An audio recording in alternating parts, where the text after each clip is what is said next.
Did you get a call from Dad? No luck connecting at all. The ceremony's about to start. Maybe try calling one more time, just in case? Maybe I should. I dialed the phone so my son could hear, putting it on speaker mode. Sorry, I've been unable to answer the phone. Where are you and what are you doing? My mom's funeral is about to begin. We're currently on a trip to Guam with my mom. Is there anything planned after the funeral? We're here for 2 nights and 3 days, so if you can make it, you should come too. It's way better than the brochures we once saw. Guam. Why aren't you here for my mom's funeral? Don't tell me this trip to Guam was the one we were supposed to go on? I told you I had to cancel because of my mom's stuff, remember? Yeah, you mentioned it, but I really wanted to go to Guam, and it seemed a waste to cancel, so I brought my mom instead of you. My mom's been having trouble walking, so she's grateful to travel while she still can. Isn't that great? How is it great that you're in Guam during my mom's funeral? I thought about it after your mom passed. I needed to make sure I did right by my mom while she was still here, to live without regrets. It doesn't have to be today, though. Well, I've used up all my vacation days. I thought it was good timing since I could take bereavement leave. I think this is a gift from your mom, telling me to cherish my own mother. I began to feel silly for even talking to my husband. My son had been speechless from the moment his father mentioned being in Guam, completely dumbfounded. Well, I'll be back soon, then. Oh, okay. I, too, was completely fed up with my husband. The more we talked, the more tired I felt, so I decided to hang up. But just then, a hand reached out and snatched my smartphone away. In that moment, my husband's life was over. I'm Ava, a 54-year-old office worker. My son, Kevin, is 26 and has already found a job and moved out, so it's just me and my husband, Jack, living together. After finishing raising our child, we were enjoying a quiet life, working and spending time together as a couple, but after our son moved out, something significant happened. Will you be home early today? Probably. If you need anything from the store, I can grab it. Could you pick up some toilet paper and dish soap from our usual drugstore? My husband and I used to leave for work at the same time.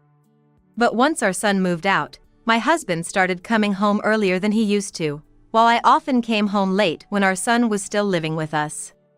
My husband is 3 years younger than me, in his mid-40s at this time. I thought maybe I was no longer in the age group that works relentlessly like in my 20s and 30s. I wasn't finishing work as late as I used to, but neither was I questioning it. If anything, I was grateful that my husband started helping more around the house after our child-raising years were over. However, about a year after our son moved out, my husband dropped a bombshell. Ava, I'm sorry. I've been fired from my job. Wait, what? Why? What happened?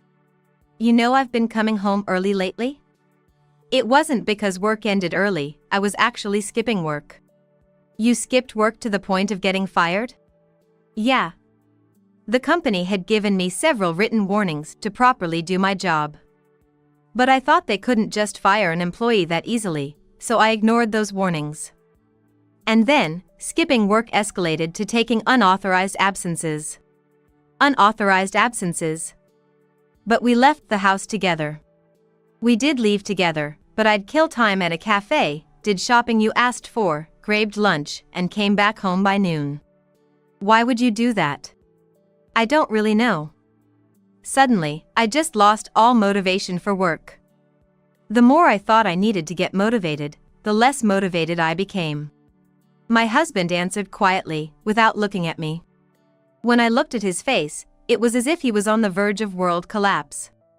He seemed deeply remorseful about his mistakes. Though he said he didn't understand why this happened, I had a hunch about the reason. Probably, he had burnt out completely after our child rearing was done. And unfortunately, my burnt-out husband had other worsening factors. What were you doing at home, skipping work? Mostly, my mom came over because her house is close by, you know. Whenever I told her I was off work, she came over. We sometimes went out together even before. Having been raised in a single-mother household, my husband deeply valued his mother. It's good to cherish one's mother. I was raised in a single-mother household too, so I cherish my mother as well. However, my mother-in-law, being doted on by my husband, couldn't let go of him. Because our houses were close, she'd often come over, buying things for him, and suggesting they go on trips together, favoring her son over her grandson. However, my husband wasn't without common sense. He'd tell his mother not to come over too often and would take me and our son along for trips, maintaining a reasonable distance. His burnout must have thrown off the balance, making it hard to maintain a proper distance with his mother. My mother-in-law, happy to be treated kindly by her beloved son, didn't say anything against skipping work. The two of them ended up creating the worst synergistic effect, resulting in my husband's disciplinary dismissal. If my husband turned into a mama's boy to the point of getting fired for skipping work, I'd consider divorce. But he was aware of his mistakes and regretted it. And this happened partly because of the burnout from the end of child rearing and partly because his relationship with his mother was well geared in the wrong direction. Besides, we've been together for over 25 years without major issues. Though his mistake was huge, I couldn't abandon him over one fault and reluctantly decided to forgive him. You won't make the same mistake again, right? Of course not. I'll work hard. Then, start job hunting right away. I supported my husband's fresh start, and he immediately took action to meet my expectations. Yet, I would come to regret not divorcing him at that moment. He began searching for work in earnest, reflecting on his actions. Seeing his sincere effort in job hunting, I felt reassured that the same issue wouldn't happen again, but it seems the world wasn't so kind. Another rejection. It's okay. You have the experience and skills, there must be a company that needs you. My husband continued to receive rejections through calls, emails, and various methods. The fact that he was dismissed for disciplinary reasons from his previous job was definitely impacting his job search negatively. It seems that a disciplinary dismissal is taken more seriously than we had imagined. It would be best not to mention the dismissal, but in interviews, the reason for leaving a previous job is almost always asked. Since lying in an interview isn't an option, he inevitably has to mention the disciplinary dismissal. My husband silently looked over the rejection notices he received. At first, he looked disappointed, but now, after receiving so many, his expression has shifted to one of resignation. It was my mom, Kathy, who came to our aid in this hopeless situation. Hello. How's Jack's job hunt going? Same as ever. I thought Jack, now that he's serious, would find a job quickly, but the world isn't that kind. Well, jobs are hard to come by these days anyway. What will we do if he can't find anything? About that, I was thinking of asking someone I know if they could help. What do you think? Can he start working immediately? I doubt it'll be that easy. Maybe smooth enough to get an interview. That would still be a big help. We often get rejection emails just from sending in a resume. Alright, I'll check and see. I'm not as young as I used to be, and the person might not be involved with the company anymore. Can you check if it's okay to proceed with Jack? Got it, thanks. Kathy was nearly 80 by then, so her contacts weren't likely to be young either. As she said, there was a high chance they were no longer associated with the company. Without getting our hopes up too high, my husband and I waited for her to get back to us. 2 weeks later, my husband and I went to her house to thank her. Mom, thank you. Jack has got a job. Mom, thank you so much for introducing him to the company. Oh, don't mention it. I just asked him to get an interview. The company said they don't do favors in hiring, so it must have been Jack's enthusiasm that got him the job. Thanks to Kathy, my husband was able to start working again. After receiving nothing but rejection emails, he was eager to work and performed well after joining the new company. However, 2 years after joining the new company, problems have started to arise again. Did you skip work again? I used my paid leave, so it's fine. That's not what I'm talking about. You're starting to slack off again, aren't you? And if you don't work seriously, you're going to embarrass my mom who introduced you. Do you understand? I haven't seen the person mother-in-law asked to help at the company. And she said I was hired without any favors. So, there's no embarrassment, right? Even if that's the case, it doesn't give you a reason to slack off. It's okay. The company can't just fire employees easily. That's what you thought last time, and you got fired. That's right. I've been fired before for slacking off too much. So, I know from experience just how much I can slack off before getting fired. It's like a college student calculating how many more lectures they can skip before failing a unit. My husband might be laughing, but I can't find it funny. He worked diligently at the beginning, but once he learns to take it easy, it seems hard for him to change back to his diligent self. He started to slack off at work again. I overlooked it last time because I thought he was truly remorseful, but this being the second time, I can't forgive him. The word divorce had begun to flicker in and out of my mind. But there was something pressing that couldn't be put off any longer.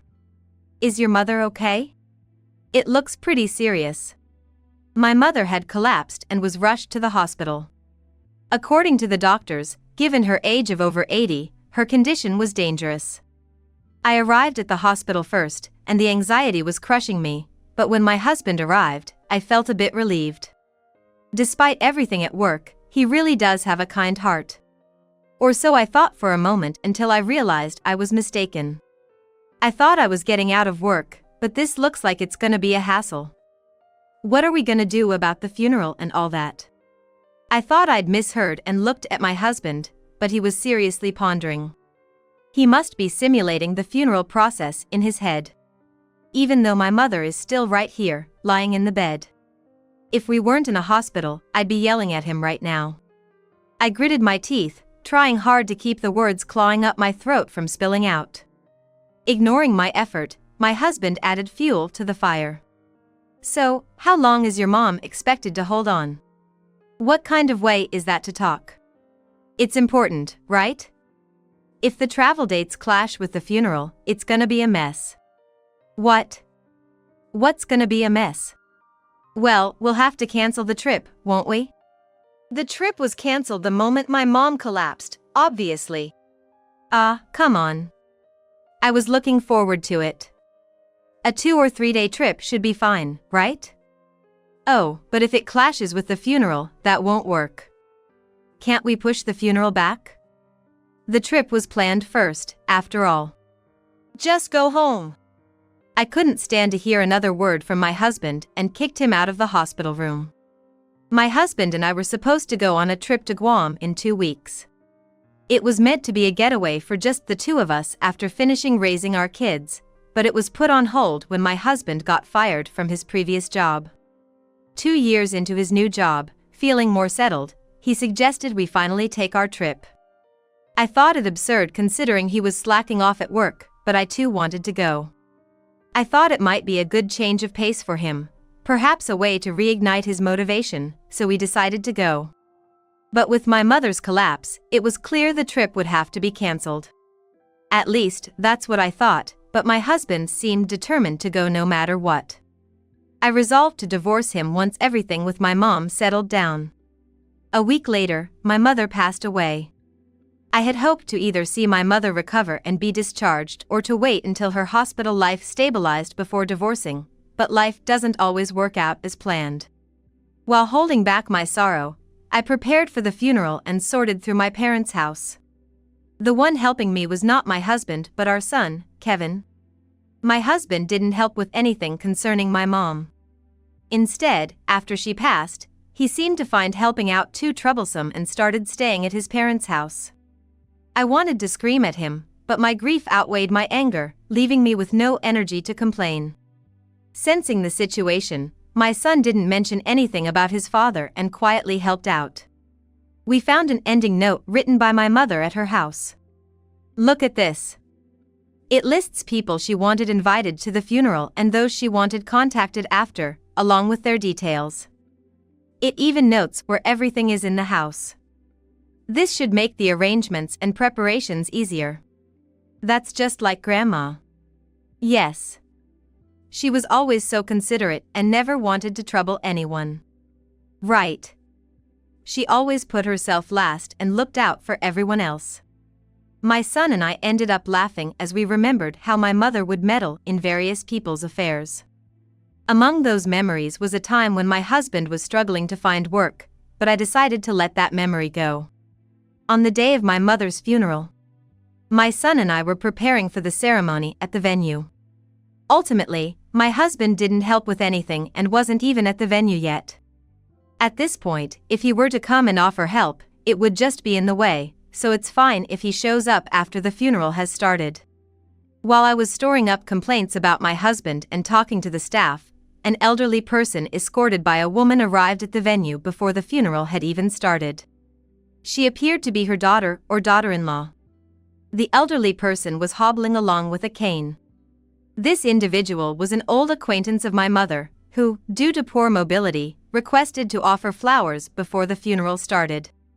I asked my son, Kevin, to assist them as I was in the middle of a conversation with the staff. I'm talking to the staff right now, so Kevin, could you please guide them? Got it.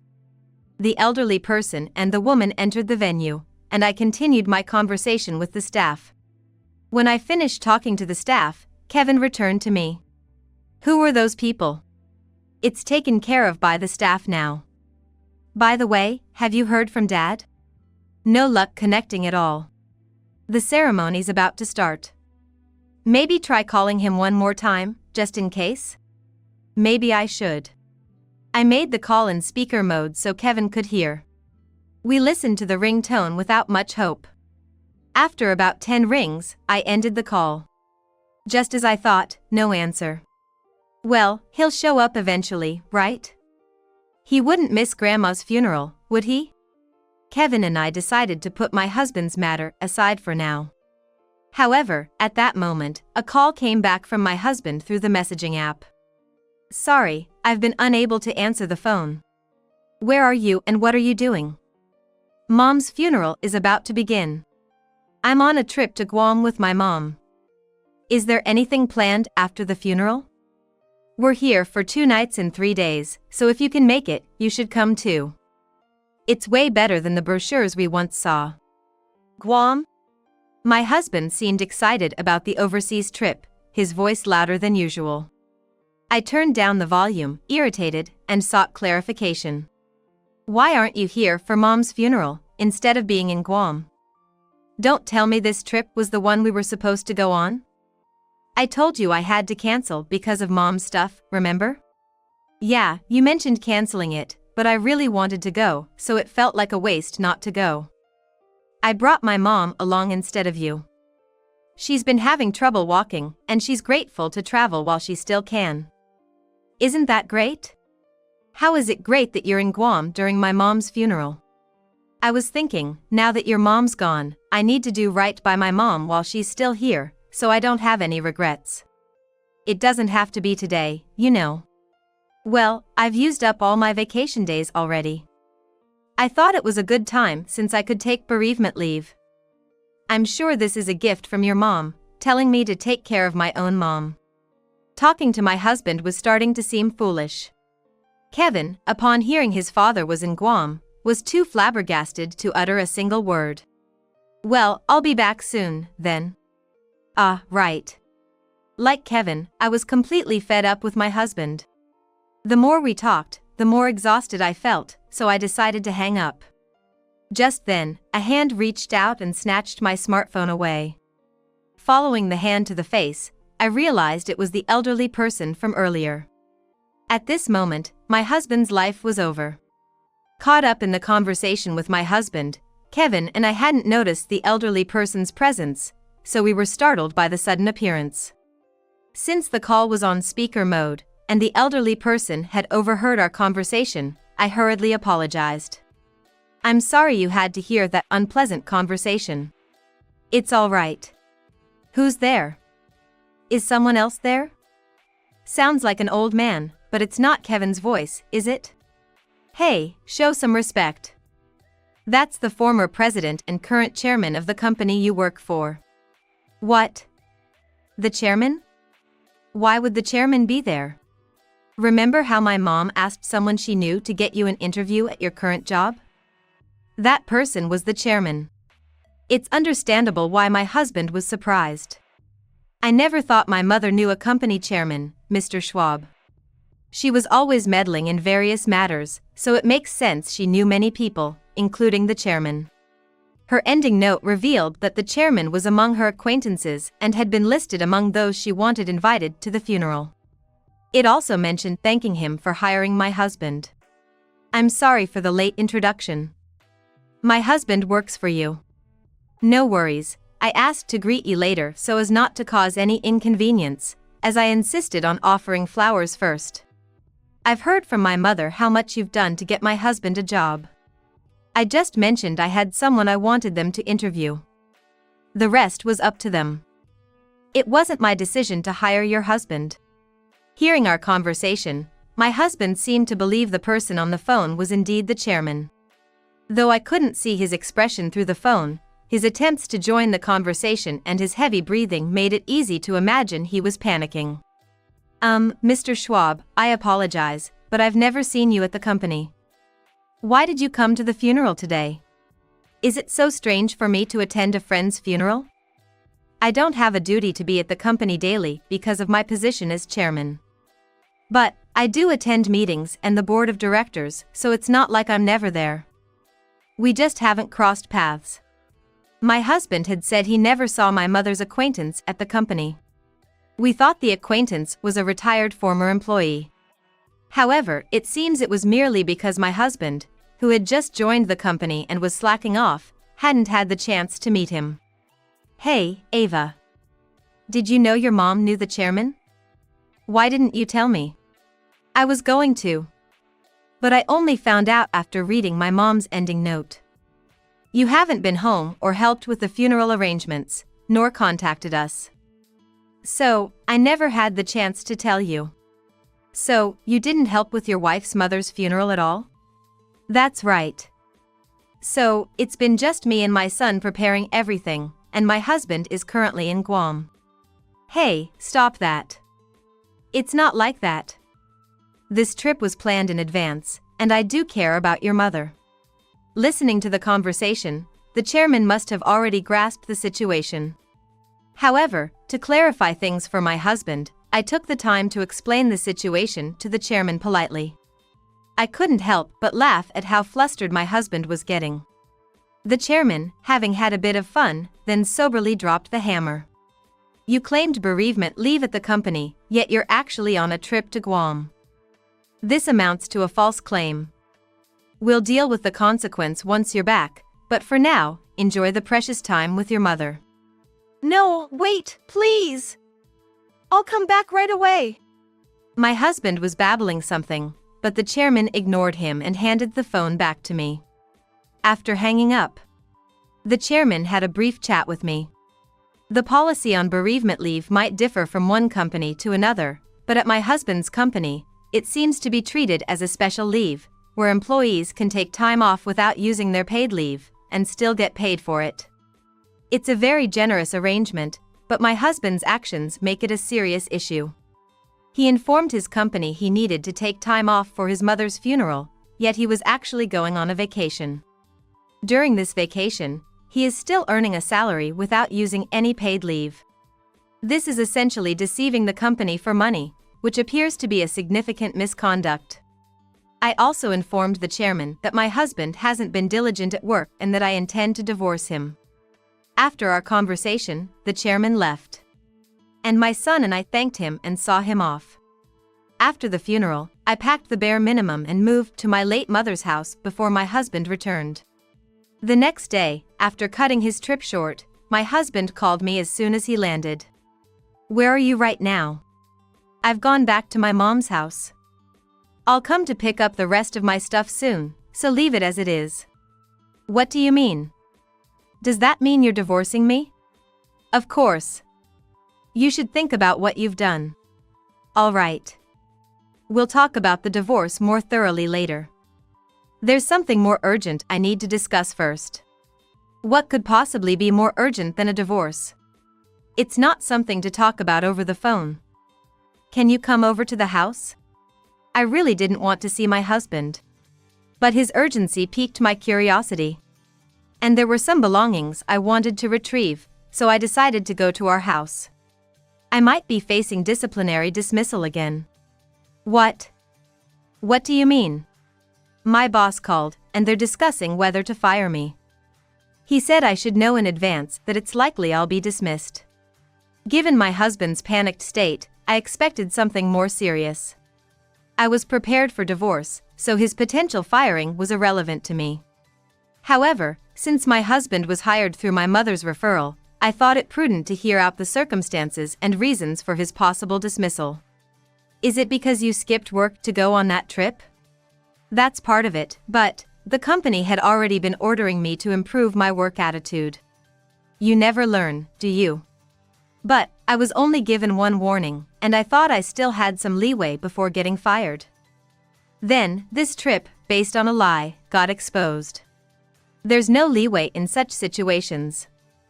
It's normal to change your behavior after one warning.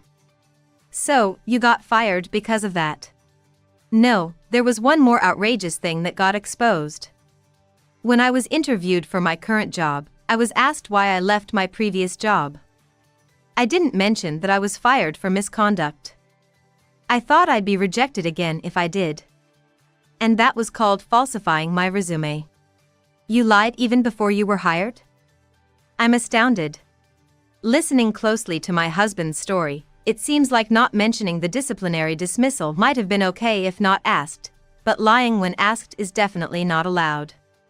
Also, a disciplinary dismissal could be discovered through referrals, but my husband's company did not require it.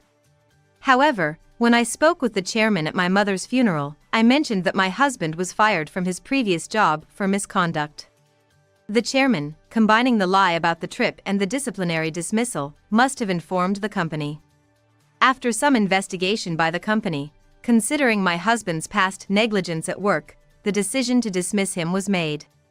And here I was, thinking you had some serious news, but it's just that you got fired, right? That's to be expected, and you could have just told me over the phone. I'm getting fired again, you know? That has nothing to do with me since we're divorcing. Don't abandon me! Ignoring my pleading husband, I grabbed the items I had forgotten to pack earlier and left the house. Afterward, we divorced. The divorce dragged on to mediation, but it was finalized when my ex-husband gave in. He was also fired from his job. Being over 50, it was too early for him to retire. But having been fired twice made it even harder for him to find a full-time position. Now, he's doing part-time jobs while looking for full-time employment. Starting part-time work has reduced the time he can spend on job search, making it increasingly difficult to find a job. At this rate, the blanks would become longer and longer, and my ex-husband might not be able to find a job. He could embrace being a freelancer, but apparently, he often gets scolded by college students at his part-time job, so it doesn't seem sustainable for his mental health. He could ask someone for help, but we're divorced. My son is fed up with his father and keeps his distance. My ex-mother-in-law is over 80, so she's not someone he can rely on. My ex-husband has lost both his job and his family. He's free to struggle as much as he wants now, as a consequence of his actions. As for me, I've been living at my parents' house since the divorce. I contacted the chairman to apologize for the trouble my ex-husband caused. The chairman said he was the one who asked the company to interview my ex-husband and that the company also had a responsibility for failing to assess his character properly, then he even apologized to me. At my mid-50s, I don't see myself remarrying. I plan to work until retirement and then live a relaxed life. Seeing my grandchildren would be more than enough happiness for me. My son seems to be in a relationship, so meeting my grandchildren might not be too far off. I look forward to that moment eagerly.